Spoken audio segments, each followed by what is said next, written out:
बिस्मिल्लाहिर्रहमानिर्रहीम, अस्सलाम वालेकुम। स्पोर्ट्स फन आप देख रहे हैं और मैं हूं आसिफ खान और हम बात आज करेंगे पाकिस्तान के सबसे बड़े खेल क्रिकेट पर। यकीनन हमारी बात होगी। बहुत सारे मामलात हैं। न्यूजीलैंड की टीम पाकिस्तान में मौजूद है और लिमिटेड ओवर्स की सीरीज़ शुरू हुआ चाहती है, उस पर हमारी बात होगी।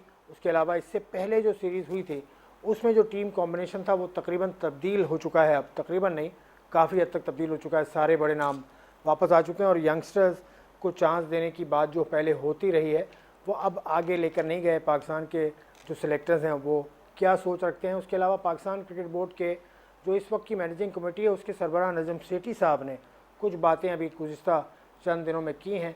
बाबर आजम की कप्तानी के हवाले से उन्होंने इंटरव्यूज़ दिए हैं 2-3, उसमें बातचीत हुई। शाहिद अफरीदी का उसमें जिक्र उन्होंने किया जो सिलेक्टर रहे पाकिस्तान के, और उसके अलावा हारून रशीद जो इस वक्त के सिलेक्टर हैं उन्होंने कहा कि बाबर आजम के हवाले से दोनों अशखास से मशवरे उन्होंने किए थे और उन्होंने राय अपनी जो दी थी वो दी थी, लेकिन फ़ैसला नजम सेठी साहब के हाथ में है आखिरी, क्योंकि वो chairman of the cricket board इस वक्त है। ये बात हम करेंगे और दूसरे सेगमेंट में स्पोर्ट्समैन के हम हॉकी पर बात करेंगे। पाकिस्तान की हॉकी का बड़ा सितारा इस्लाहुद्दीन, उसके अलावा मोहम्मद अली और दीगर से हमारी बातचीत आपको दिखाएंगे हम आउटडोर लोकेशन पर जाकर। तो पहले प्रोग्राम का हिस्सा अव्वल मैं शुरू करता हूँ। हारून रशीद साहब मेरे साथ हैं, पाकिस्तान टीम के इस वक्त के चीफ सेलेक्टर और इससे पहले के डायरेक्टर डोमेस्टिक, इससे पहले पाकिस्तान टीम के मैनेजर, उससे पहले जूनियर टीम के मैनेजर, और पता नहीं किन किन ओहदों पर हारून रशीद साहब ने काम किया और तकरीबन 40 बरस से पाकिस्तान क्रिकेट से वाबस्ता हैं।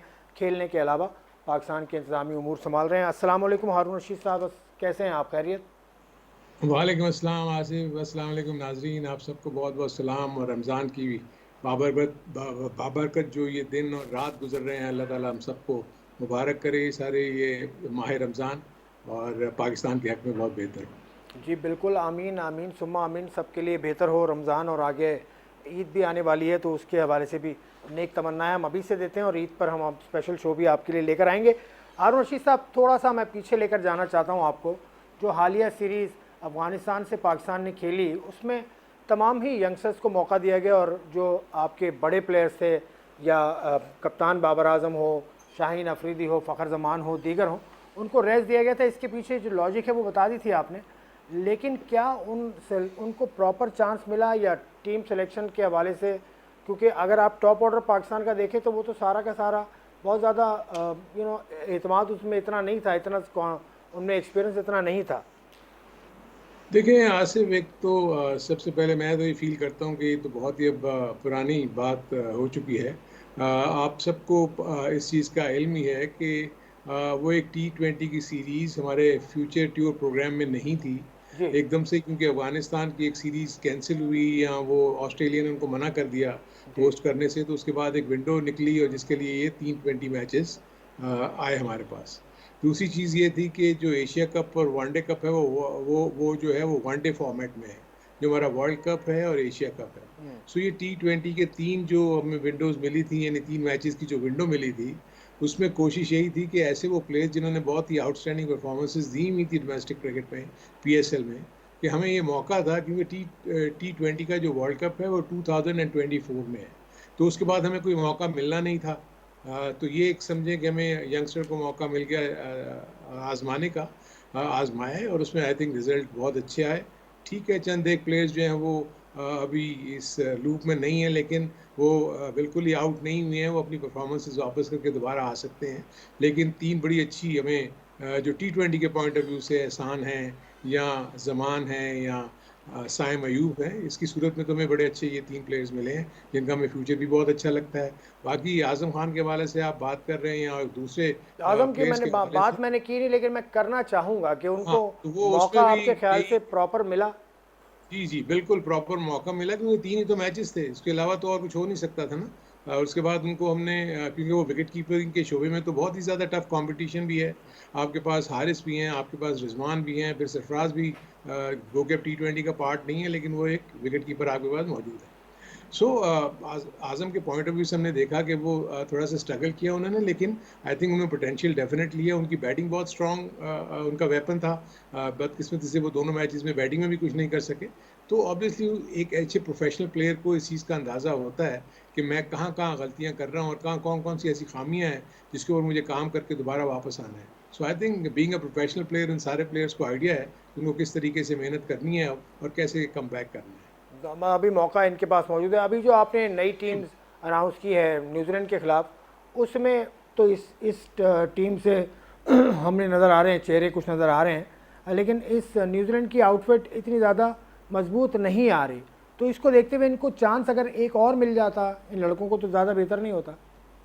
देखिए, एक तो चीज़ अपने ज़हन में रखें कि ये कोई भी टी20 में टीम ना कमज़ोर होती है, ना मज़बूत होती है। आपको पता है कि टी20 का फ़ॉर्मेट जो है, वो बहुत ही अनप्रेडिक्टेबल होता है। आपके 1 से 2 ओवर में खेल का पासा पलट जाता है। सो मेरे अपने नज़दीक टी20 के उसमें 120 बॉल्स होती हैं, प्लस वाइड्स और नो बॉल्स। उसमें आपने बैटिंग करनी होती है और बाकी जो जो भी टारगेट मिलता है, उसको आपको चेज़ करना होता है। सो एक आध अच्छी कैमियो, एक आध अच्छा रन आउट या एक अच्छा कैच, एक अच्छा स्पेल जो है, वो आपकी टीम को मैच जिता देता है। तो मैं ये नहीं फ़ील करता अभी जो न्यूज़ीलैंड खेल कर आ रही है टी20, बहुत ज़बरदस्त उन्होंने खेला है। और वो इसीलिए देखें ना, वो भी अपने 2024 की तैयारी कर रहे हैं। तो वो भी कहीं न कहीं एक्सपेरिमेंट्स करने की पोज़ीशन में हैं। वो अपने नए प्लेयर्स को साथ लेके आ रहे हैं 2024 में। जो वर्ल्ड कप होना है उसके लिए उनके पास क्या होगा उनका आउटफिट, उसके पॉइंट ऑफ व्यू से वो तैयारी कर रहे होंगे। तो हमें भी अपने उसी अंदाज़ में लेकर चलना है। हमारे पास भी प्लेयर्स अच्छे हैं, प्लस जब हमारा एक्सपीरियंस और यूथ मिलके खेलेगा, तो हमारी टीम तो एक बड़ी स्ट्रॉन्ग फोर्स मुझे नज़र आता है कि टी20 के फॉर्मेट में होगी। तीन लड़के पाकिस्तान के बिल्कुल यंग हैं, एक साइम अयूब है, एक एहसान उल्ला है और उसके अलावा ज़मान। तो ये तीन, दो बॉलिंग में और एक बैटिंग में, इनसे आपको क्या उम्मीद है, इनका फ्यूचर नहीं, आपको क्या लगता है? नहीं, बहुत ज़बरदस्त। देखें, एक तो सबसे बड़ी चीज़ ये होती है कि इन प्लेयर्स को इस चीज़ का अंदाज़ा होना चाहिए कि ठीक है, उनके पोटेंशियल के ऊपर, उनकी परफॉर्मेंस के ऊपर हमने या जिन्होंने कैप्टन ने या हेड कोच ने या जिन्होंने भी इनको ये कॉन्फिडेंस दिया, अब जो भी इनकी सलाहियतें हैं, इन्होंने वो मिडल में जाकर जब वो अगर उनको मौके मिलते हैं, तो वहाँ आपने उसको ये साबित करना है कि जी हाँ, वाक़ई हम इस काबिल हैं, हम इतने अच्छे हैं कि हमें आगे जाके और भी खेलना है। सो आई थिंक अब ये बीइंग अ प्रोफेशनल प्लेयर इनको परफॉर्मेंस करनी होगी। और मुझे उम्मीद है ये तीनों प्लेयर्स जिस अंदाज में हमें भी ये प्रैक्टिस सेशंस में देख रहे हैं, कल का जो इनका एक प्रैक्टिस मैच था, बहुत ही आउटस्टैंडिंग मैच हुआ। 158 एक टीम ने किया और अगली टीम ने लास्ट ओवर में आके 158 रन्स का जो है वो टारगेट चेज किया। सो इससे अंदाज़ा लगता है कि पाकिस्तान की जो ये टी20 की जो टीम है, ये बहुत ही ज़्यादा वेरी वेल बैलेंस्ड है और तकरीबन हर एतबार से हर शोबे में, यानी बैटिंग भी बहुत डीप है, बॉलिंग बहुत स्ट्रॉन्ग है और फील्डिंग भी ये बहुत अच्छी कर रहे हैं। जैसे आपने कहा कि यंग लड़के हैं, ओवरऑल अगर पाकिस्तान की कॉम्पोजिशन देखेंगे, पाकिस्तान का जो टी20 का फॉर्मेट है, सो राउंड अबाउट 25-26 ईयर्स की एज का इनका एवरेज ग्रुप बनता है। अच्छा, एज बहुत ज़्यादा ज़रूरी है, इसमें फ़िटनेस का भी मसला होता होगा। फ़िटनेस के हवाले से क्या फ़िटनेस चेक की जाती है पहले प्लेयर्स की, उनको सेलेक्ट करने से पहले? कोई फ़िटनेस का कोई मैयार बनाया हुआ है क्योंकि इससे पहले नहीं, आज़म खान के ऊपर ये बात बहुत ज़्यादा हुई है। देखिए, सीधी सी बात ये है कि आपके जो भी सेंट्रली कॉन्ट्रैक्टेड प्लेयर्स हैं ना, उनके कॉन्ट्रैक्ट में ये लिखा हुआ है कि उनको साल में कितनी मरतबा फिटनेस टेस्ट देने हैं। सो उस पॉइंट ऑफ व्यू से जो टीम मैनेजमेंट्स हैं, उनके वो जब वो पीरियड्स आते हैं, उनके ऊपर वो टेस्ट लेते रहते हैं। जो नए प्लेयर्स हैं, उनको जब बुलाया जाता है, तो उनको फिर वो जो बेंचमार्क्स बने हुए हैं फिटनेस की रिक्वायरमेंट के, जिसको उन्होंने अबूर करना होता है, फिर जब वो आके अपने टेस्ट देते हैं, तो वो कहीं न कहीं ऊपर नीचे उनको उनमें कमी नज़र आती है। सो वो चीज़ें जो नए प्लेयर्स हैं, उनको भरपूर अंदाज में मेहनत करके उस लेवल के ऊपर पहुँचना होता है। तो ये सारी चीज़ें जो हैं, अब तो पार्ट एंड पार्सल बन गई हुई हैं हमारी मॉडर्न डे क्रिकेट का। सो इन सबको पता है कि फ़िटनेस बहुत बहुत इम्पोर्टेंट रोल प्ले करती है आपकी सिलेक्शन पे भी, आपकी फॉर्म पे भी, आपकी ओवरऑल कंपोज़र पे जो आप क्रिकेट में आप दिखाते हैं। अच्छा अरुण भाई, आप क्योंकि एमसी कमेटी भी, पाकिस्तान क्रिकेट बोर्ड की मैनेजिंग कमेटी भी है, उसके भी रुकन हैं आप, तो उस हवाले से कुछ काम आप कर रहे हैं या सिर्फ सिलेक्शन ही आप देख रहे हैं, या दूसरे मामला जो इलेक्शन पीसीबी मुख्तलिफ रीजन में करवा रहा है, और कब तक ये सिस्टम बनेगा, क्योंकि 120 दिन का शायद आपका टोटल मैंडेट है? हाँ, बिल्कुल सही कहा आपने। देखिए, अब हम बिल्कुल उसके करीब पहुँच चुके हैं। हमारा टेन्योर भी तकरीबन इसी महीने के एंड एक में महीने शायद का, एक महीने का ख़त्म है, होने वाला है, एक महीने 22 का है। अप्रैल या आई डोंट नो क कौन हाँ। कौन-सी डेट है। उससे पहले-पहले जो टास्क है, जो लास्ट मीटिंग हमारी हुई थी, उसमें सबसे बड़ा टास्क यही था कि जितनी जल्दी हम रीजन्स के वो इलेक्शंस करवा लें, डिपार्टमेंट्स हमें अप्रोच कर लें, तो ये सेक्शन जो है, वो जो देख रहा है, उसमें हमारे जो इलेक्शन कमिश्नर है, वो इलेक्शन करवा रहे हैं। और इंशाल्लाह आप देखेंगे कि नेक्स्ट 10-15 डेज़ में आपको बहुत सारी चीज़ें जो हैं वो सामने आनी नज़र आ जाएँगी और इसके रिज़ल्ट्स भी आ जाएँगे। द मोमेंट ये पाकिस्तान का जो नया गवर्निंग बोर्ड बन जाएगा आफ्टर दीज़ इलेक्शन, जिसमें 4 रीजन्स के नुमाइंदे होंगे, 4 डिपार्टमेंट्स के नुमाइंदे होंगे और 2 प्राइम मिनिस्टर के नॉमिनी होंगे। वो जब आके इलेक्शन करेंगे और जब चेयरमैन का इलेक्शन हो जाएगा, तो हमारी एमसी जो है, जो मैनेजमेंट कमेटी जो है, वो बिल्कुल सीज़ कर जाएगी और उसके बाद जो नया गवर्निंग बोर्ड है, वो आके अपनी पॉलिसीज़ के तहत जो भी उनके ज़हन में, जो नया क्रिकेट बोर्ड अपनी पहली मीटिंग करेगा, उसमें जो फैसले होंगे, वो जाके फिर लॉन्ग टर्म डिसीजन जो है वो लेने के काबिल होंगे। क्योंकि वक्त कम है और मुकाबला सख्त है, ये मेरे साथ भी सूरत हाल है, मुझे ब्रेक भी लेना है। ब्रेक लेकर मैं वापस आता हूँ तो एमसी कमेटी के हवाले से एक छोटी सी चीज़ मैंने पूछनी है, फिर हम सिलेक्शन के मामला पर बात करेंगे हारून रशीद साहब से।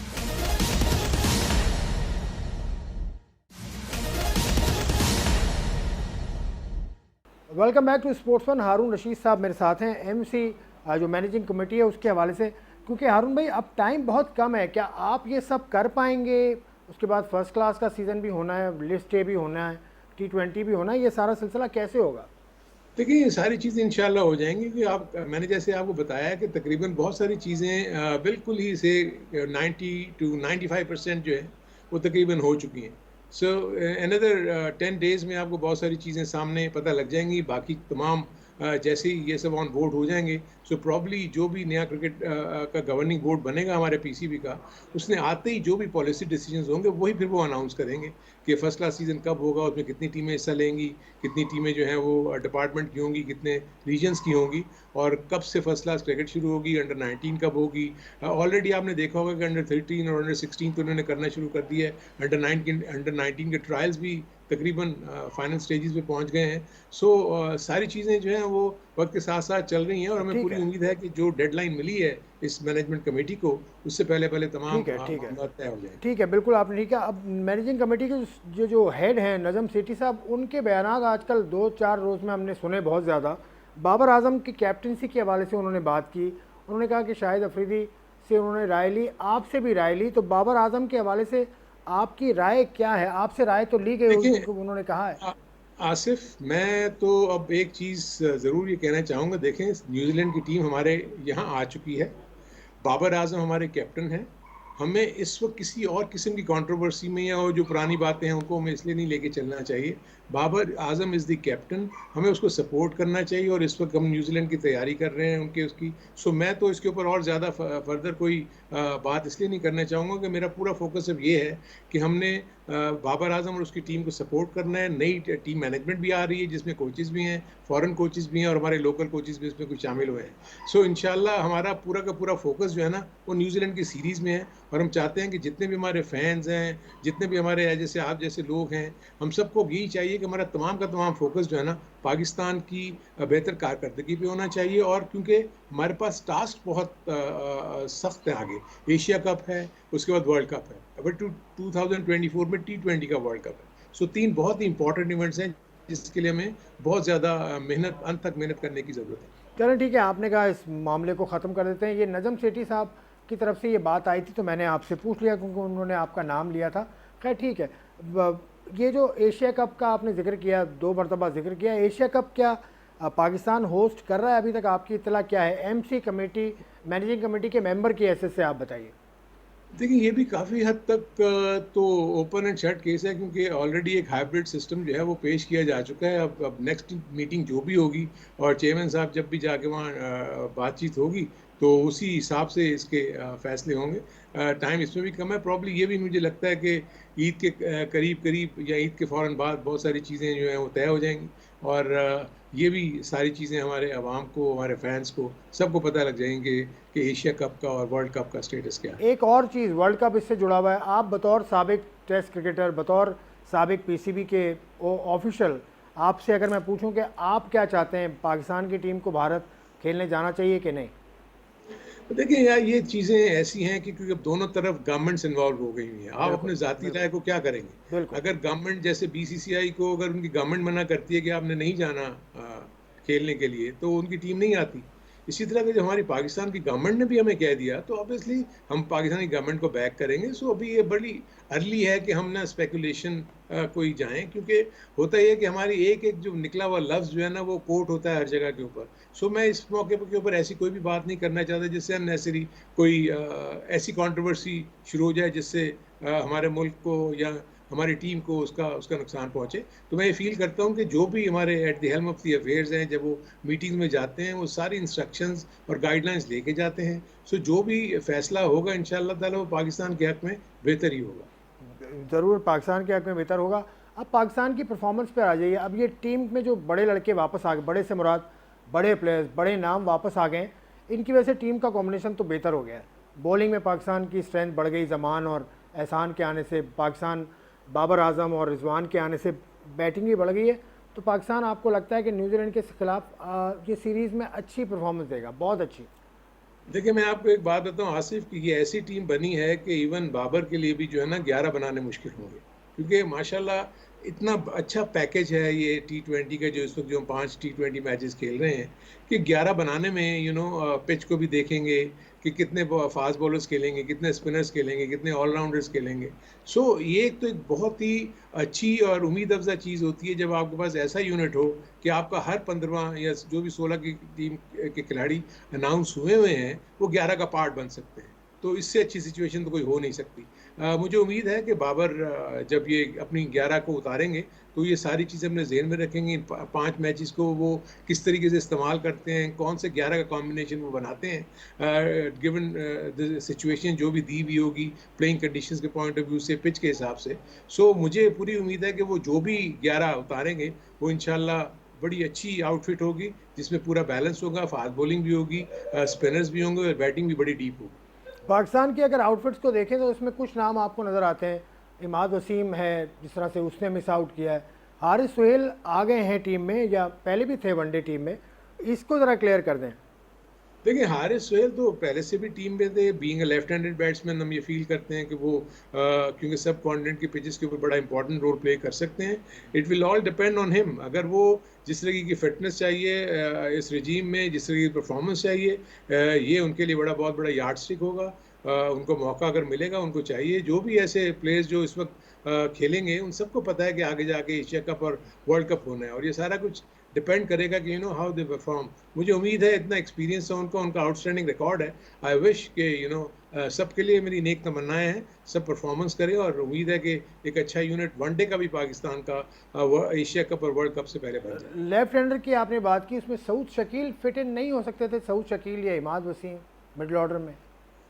देखिए, इमाद वसीम को तो मैं पहले भी कह चुका हूँ कि इमाद वसीम 2 ढाई साल से सिवाय 5 पाकिस्तान कप के वनडे मैचेस के, वो वनडे मैचेस खेले ही नहीं है। सो वनडे मैचेस खेलने के लिए आपको 50 ओवर फील्डिंग भी करनी पड़ती है, आपको 10 ओवर की बॉलिंग का स्पेल भी करना पड़ता है, और 50 ओवर आपकी बैटिंग भी है। सो आई फील कि उनको थोड़ा सा हमें देखना होगा कि अभी वो उनका बॉडी किस तरह रिस्पॉन्ड करती है जब हम लॉन्गर वर्जन में जाएंगे, जब वो कैंप्स की सिचुएशन में आएंगे, जब वो खेलेंगे, देखते हैं हम। क्योंकि ये सारे हमारे लूप में हैं। हमने 30 के करीब लड़कों का पूल बनाया हुआ है, उसी के गिर्द इंशाल्लाह हम रोटेट सऊद करते सऊद रहेंगे, और शकील के उम्मीद हवाले है। से क्या कहें? वो तो सऊद वनडे का शकील तो टेस्ट स्पेशलिस्ट मैच माना, में बहुत अच्छा खेल वनडे रहे हैं का अभी। स्पेशलिस्ट उसको फिलहाल कहते अभी तो हैं। ज़रूरत नज़र नहीं आ रही सऊद शकील की इस वक्त फ़िलहाल। हम देखेंगे कि उसको, क्योंकि उनको हमने काउंटी के लिए भेज दिया है जी। ताकि वहाँ वो खेलते रहें। सो हम हर एक को मॉनिटर कर रहे हैं। इस वक्त हमारे पास जो इस वक्त जो लॉट है, ये बेस्ट अवेलेबल लॉट है फॉर द वनडेज़, जो पीछे खेलते हुए आ रहे हैं। पाकिस्तान पिछले 11 वनडे मैचेस में तकरीबन 7 के करीब मैचेस जीत चुका है। सो पाकिस्तान का वनडे का रिकॉर्ड माशाल्लाह बहुत अच्छा है। सो मेरे अपने नज़दीक अभी थोड़ा सा वक्त लगेगा कि इसको और ज़्यादा मजबूत करने के लिए। और हारून भाई, ये मैनेजिंग कमेटी का वक्त ख़त्म हो जाएगा, उसके बाद आपकी जिम्मेदारियां भी शायद आप चेंज हो जाएं, तो किस तरफ अपना रोल आप देख रहे हैं, किस तरफ आप काम करना चाहते हैं पीसीबी में? देखिए, मुझे तो अभी तक कोई आइडिया नहीं है कि क्या होगा, क्योंकि मैं तो ये फ़ील कर रहा हूँ कि ये हम इंटरिम पीरियड के लिए आए थे। ये जैसे ही मेरा ये टेन्योर ख़त्म होगा, it will all depend to the new cricket governing board, PCB का जो बनेगा। अगर उनके ज़हन में मेरे लिए कोई चीज़ है जब वो मुझसे डिस्कस करेंगे then I will see and decide. और देखिए एक चीज़ आपके बारे में कही जाती है, मैं आपसे पूछ ही लेता हूँ कि आपकी फैमिली माशाल्लाह, आप 6-7 भाई हैं, सातों ही क्रिकेट खेलते हैं, तो कहीं ना कहीं तो कोई ना कोई नज़र आएगा। लेकिन पाकिस्तान क्रिकेट के अंदर आप हैं, उमर रशीद हैं, मोहतशिम रशीद हैं, तो ये रशीद फैमिली का इतना होल्ड क्यों है? ये लोगों का सवाल है, ये लोग पूछते हैं। देखिए आसिफ, एक चीज़ तो मुझे ये बताएं कि ये, अगर कोई शख्स, मैं फील करता हूँ कि मैं तो क्रिकेट बोर्ड में पिछले 4.5 साल से तो नहीं था ना। सो ये लोग तो पता नहीं कब से काम कर रहे हैं। मोहसिन जो है वो तो जब से एकेडमीज बनी है उस वक्त से यहाँ का कोच है। बिल्कुल। मेरा उसमें कोई अमल दखल नहीं है। उमर रशीद को नेशनल टीम का बॉलिंग कोच बनाया गया, वो भी मैं उस वक्त क्रिकेट बोर्ड में नहीं था। ये तो ऑलरेडी क्रिकेट बोर्ड में थे जब मैं आया हूँ। अभी इन्होंने मुझे जो इंटरिम पीरियड में बुला के और ये चीफ सिलेक्टर बनाया है। सो मेरा इसमें कोई रोल नहीं है, ना मैं किसी को बात करता हूँ, क्योंकि हर एक बंदा अपनी अपनी मेरिट के ऊपर आता है। मैं फील करता हूँ, मेरिट के ऊपर बिलीव करता हूँ। अगर ये मेरिट पे है तो ठीक है, मेरिट पे नहीं है तो मैं समझता हूँ किसी को भी नहीं होना चाहिए। न, बिल्कुल मुनासिब आपने बात की, क्योंकि उमर रशीद साहब को मैंने करीब से काम तक करते देखा है, मोहतशिम साहब को मैंने पाकिस्तान में, पाकिस्तान से बाहर देखा है, बेहतरीन काम दोनों करते हैं। हारून रशीद साहब, आपने वक्त दिया, आपने सवालात का जवाब दिया, आपका बहुत शुक्रिया। और आपके आगे के आने वाली जो मनाजिल हैं वो भी आसान हों, और उसमें भी आप पाकिस्तान के लिए उसी तरह कारनामे अंजाम देते रहें, उसी तरह काम करते रहें जिस तरह आप करते रहें। बहुत बहुत शुक्रिया। हारून रशीद साहब की बात आपने सुनी। मैं एक ब्रेक लूँगा, ब्रेक के बाद I see you at the hockey stadium, Islahuddin hockey stadium में आपको मिलूँगा, और वहाँ हॉकी पर हम बात करेंगे। Take a break.